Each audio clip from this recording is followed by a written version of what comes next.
Miss Betty Cobb went shopping, and as she went shopping, a person was prowling the parking lot and picked her out as a person that he wanted to victimize. And he followed her from that store to another store, and to another store, and then followed her to her home. And when he got there, she was unloading her groceries.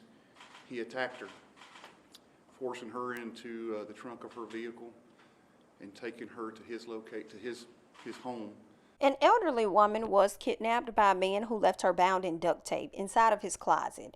And that man is Tony Lamar White. Tony Lamar White has been accused of kidnapping 75-year-old Betty Cobb, whom he followed home after she spent a day of shopping. Now, the deputies did say that she left her keys and her phone on her bed, while her glasses and some groceries were found in her driveway.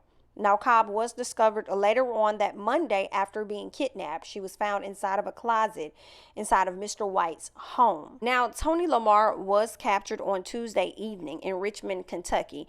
And I think they worked very, very quickly when it came to this case. She was kidnapped on that Monday. Within hours, she was reported missing. Shortly after that, she was found inside of Mr. White's home, duct taped, bound inside of his closet. Meanwhile, Mr. Tony has taken a drive completely out of the state and has been found in Richmond, Kentucky. So now what they're doing is they're starting to test Mr. Tony to see if he may be in connection with other R's that happened in the area about decades ago. The way that this played out, his ex-wife called him inadvertently. She didn't mean to tip him off, but she called him and said, "What have you done?" And at that point, he had a jump on us. But we were able to get Miss White.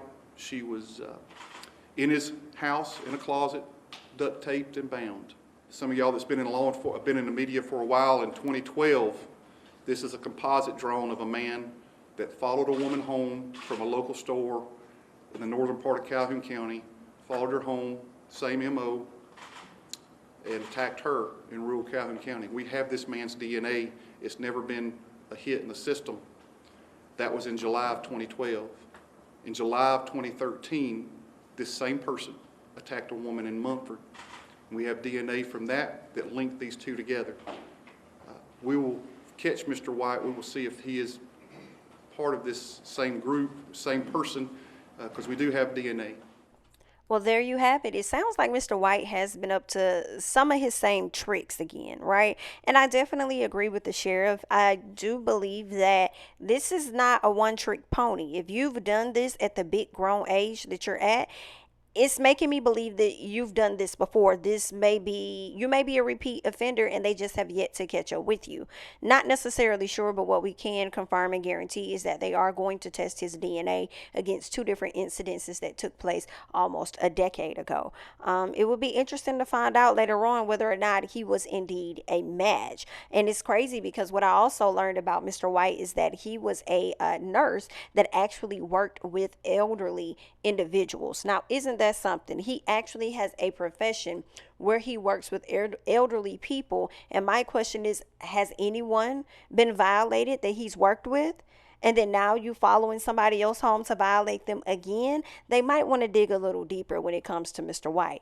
The good thing I will say is that Mr. White has been captured. He has officially been captured. So now the police are able to move forward and really find out what Mr. White has really been up to these past few years and whether or not he is indeed connected to the attacks that have taken place a while ago. So I'm glad that he's caught and hopefully he won't be out to do none of this ever again.